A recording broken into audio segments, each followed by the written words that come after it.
Sir, கண்டுபிடிப்புகள் புதுசாக கண்டுபிடிக்கணும் அப்படிங்கிறதுல கண்டுபிடித்ததில் அப்படின்னு சொன்னாக்க மேக்ஸிமம் 99% ஃபாரினர்ஸ் தான்.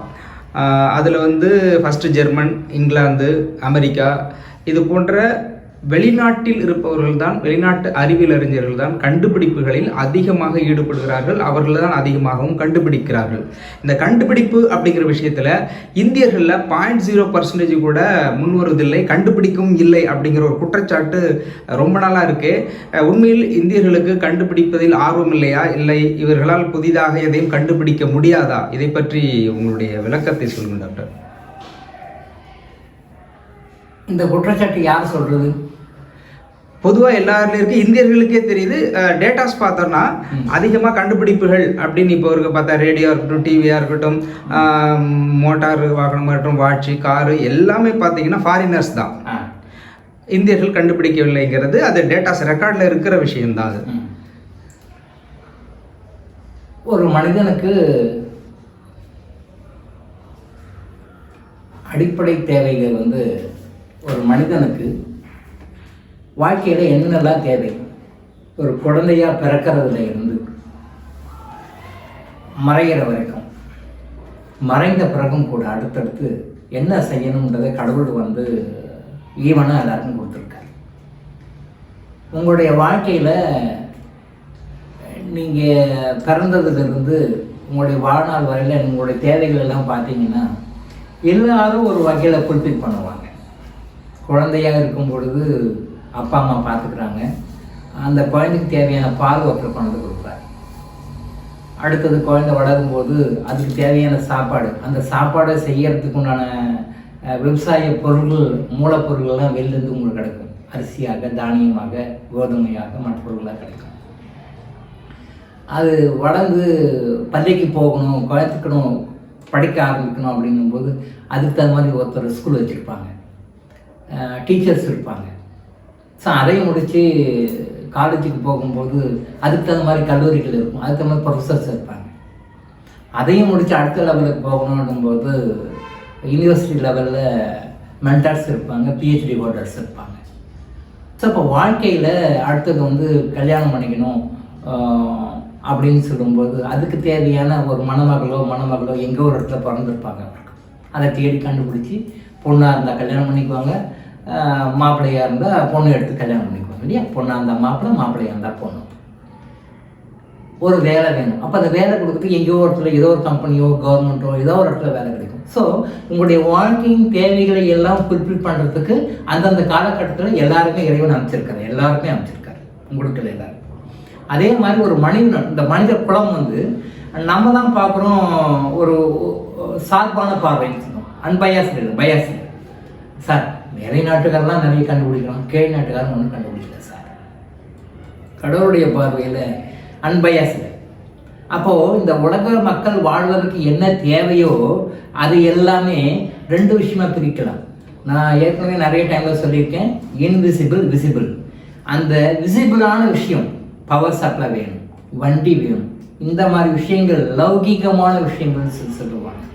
எர்த்லி லைஃப்னு சொல்லுவாங்க. இந்த எர்த்லி லைஃப், இந்த பூமியில் வாழ்வதற்கு தேவையான பூலோகம் சம்பந்தப்பட்ட விஷயங்களை கண்டுபிடிக்கிறதுக்கு டிவைன் செலக்ட் பண்ணி அவங்க கொடுத்துருக்காரு. அதனால அவங்க கண்டுபிடிக்கிறாங்க, அவங்களுக்கு ஒதுக்கப்பட்ட பணி அது, அதனால அவங்க செய்கிறாங்க. இப்போ எல்லாம் சம்பாதிச்சிட்டாங்க, எல்லாமே இருக்குது, எல்லா ஃபெசிலிட்டிஸும் இருக்குது, எல்லா தேவைகளும் ஃபுல்ஃபில் பண்ணுறாங்க. ஆனால் இப்போ சொல்கிறாங்க உலகம் முழுசும், நான் சொல்லுது ஸ்டாட்டிக்ஸ் சொல்லுது, அனாலிட்டிக்ஸ் ரிப்போர்ட் சொல்லுது, நிறைய ஸ்ட்ரெஸ் இருக்குது, சரியாக தூக்கம் வரல, நைட்டில் படுத்தா தூக்கம் இல்லை, ஸ்லீப்லெஸ்னஸ், ஸ்ட்ரெஸ், இது ஃபாரினில் எல்லார்கிட்டையும் இருக்குது அப்படின்னு சொல்கிறாங்க. இதுக்கு யார் என்ன கண்டுபிடிப்பு செய்தாங்க? நான் சொல்கிற பாயிண்ட்டை புரிஞ்சுக்கோங்க. ஃபாரினர்ஸ்க்கு எல்லாமே இருக்குது, ஆனால் மன அமைதி இல்லை, மன நிம்மதி இல்லை. அப்போது மன அமைதி இல்லை, மன நிம்மதி இல்லை, இதுக்கு என்ன பண்ணணும்? எல்லாமே இருக்குது. அப்போ அவங்க எங்கே போகிறாங்க? ஆன்மீகத்தை தேடி போகிறாங்க. ஆன்மீகத்தில் தான் மன அமைதி இருக்குது, மன நிம்மதி இருக்குது அப்படின்னு சொல்லிட்டு புரிஞ்சுக்கிறாங்க. That's why they are coming to eastern countries.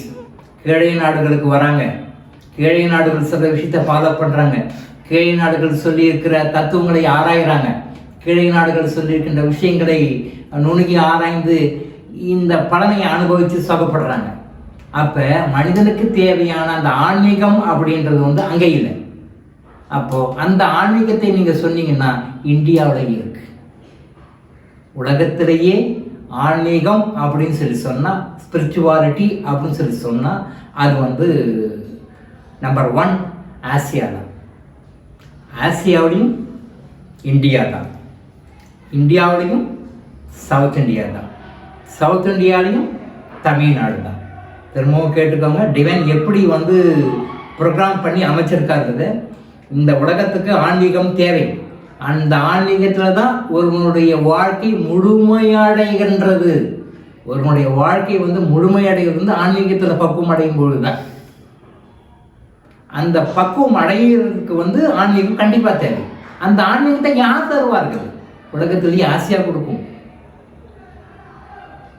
அடுத்தது அதில் யார் கொடுப்பாங்க? இந்தியா கொடுக்கும். அதில் யார் கொடுப்பாங்க? சவுத் இந்தியா கொடுக்கும். அதுலேயும் யார் கொடுப்பாங்க? தமிழ்நாடு கொடுக்கும். அப்போ இந்த உலகத்தில் வாழ்கின்ற மக்களுக்கு அடிப்படையான விஷயங்கள் எல்லாமே 100 தேவைகள் இருந்தாலும் சில தேவைகளை பூர்த்தி செய்யறதுக்கு இந்தியாவிலிருந்து போன ஆன்மீகம் தான் அவங்களை வந்து வாழ்க்கையை ஃபுல்ஃபில் பண்ணியிருக்கு. அதனால தான் இந்தியர்களை விட ஃபாரினர்ஸ் வந்து நம்ம நாட்டு விஷயங்களை நம்மளை விட அவங்க ரொம்ப ஃபாலோ பண்ணுறாங்க. நல்ல நுணுகி பார்த்தீங்கன்னா நம்மளோட அவங்க தான் ஃபாலோ பண்ணுறாங்க. அதனால் மனிதனுக்கு தேவைப்படுகின்ற அந்த ஆன்மீகத்தை கண்டுபிடிப்பாளர்கள் வந்து இங்கே தான். இந்திய நாட்டிலே தோன்றிய சித்தர்கள், இந்திய நாட்டிலே தோன்றிய முனிவர்கள், இந்திய நாட்டிலே தோன்றிய ரிஷிகள், இவங்கெல்லாம் சொன்னதை ஓவர்லுக் பண்ண மாதிரி அவங்க யாரும் வரல.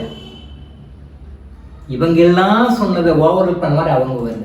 அதனால தான் ஆன்மீகம் சம்பந்தப்பட்ட விஷயங்களை கண்டுபிடிக்கிற பொறுப்பை இந்திய மக்களுக்கு கொடுத்துட்டு இந்த மாதிரி லௌகிகமான விஷயங்களை கண்டுபிடிக்கிற பொறுப்பை அவங்களுக்கு கொடுத்தார்.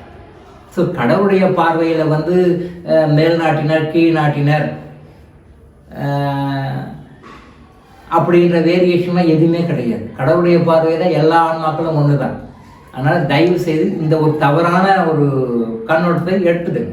தவறான ஒரு கருத்தை வந்து இதுக்கு மேலே அது வெளித்தருது வேண்டாம். அவங்களுக்கு ஈக்குவல் நாம் யார் யாருக்கு என்ன தேவையோ கொடுக்குறதோ பங்கு இருக்குது. அந்த பங்கு அவங்க எடுத்துட்டாங்க, அவ்வளோதான். இப்போ அந்த விஷயங்கள் எல்லாம் எடுத்துட்டனால அவங்க ரொம்ப சந்தோஷமாக இருக்கிறாங்கன்னு பார்த்தா இல்லையே. நீங்கள் அவனை கம்பேர் பண்ணும்போது இந்தியன் பீப்புள்ஸ் எல்லாம் ரொம்ப சாப்பிட்றீங்கன்னு சொல்ல முடியாது.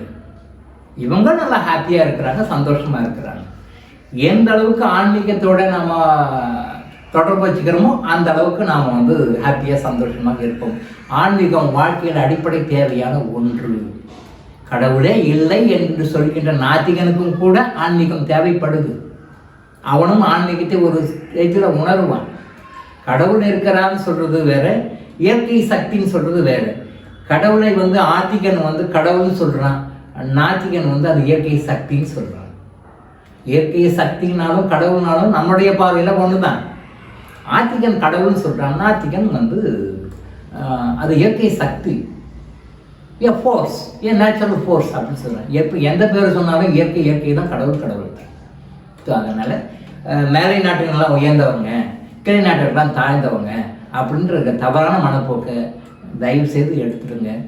மேலை நாட்டினர் வந்து அவருடைய கண்டுபிடிப்புகளுக்காக எவ்வளோக்கு உயர்வாக நீங்கள் நினைக்கிறீங்களோ அதே போல் ஆன்மீகத்தில் நம்ம அவ்வளோக்கு உயர்ந்தவர்கள் என்ற வகையில் நீங்கள் அந்த உண்மையை உணர்ந்து இங்கே வந்து ஈகோ வரக்கூடாது. நான் பெரிய ஆள், நான் ஆன்மீகத்தை கண்டுபிடிச்சிட்டேன் அப்படி கிடையாது, அது எடுக்கக்கூடாது, தப்பு. அப்போ மேலை நாட்டினர் வந்து லௌகிக விஷயங்களை கண்டுபிடிச்சாங்க, நாங்கள் ஆன்மீகத்தைன்னு சொல்லிட்டு காலத்தை போட்டுக்கூடாது. அங்கேயே தான் நம்ம தப்பு பண்ணுறோம். ஈகோவெல்லாம் கிடையாது. ஒரு மனித வாழ்க்கைக்கு தேவையான விஷயங்கள் ஒரு பகுதி அவங்க கண்டுபிடிச்சி கொடுத்தாங்க, இன்னொரு பகுதி நாம் கண்டுபிடிச்சிருக்கோம். இப்போ அவங்களுக்கு நாம் எந்த வகையிலும் சோடை போனவர்கள் இல்லைன்றதை நீங்கள் புரிஞ்சுக்கணும். எந்த வகையிலும் மேலை நாட்டினருக்கு நாம் எந்த வகையிலும் குறைந்தவர்கள் இல்லை என்ற உண்மையை புரிஞ்சுக்கோங்க. அந்த இயற்கையினுடைய படைப்பினுடைய தத்துவத்தை புரிஞ்சுக்கோங்க, அது போதும். சரிங்களா?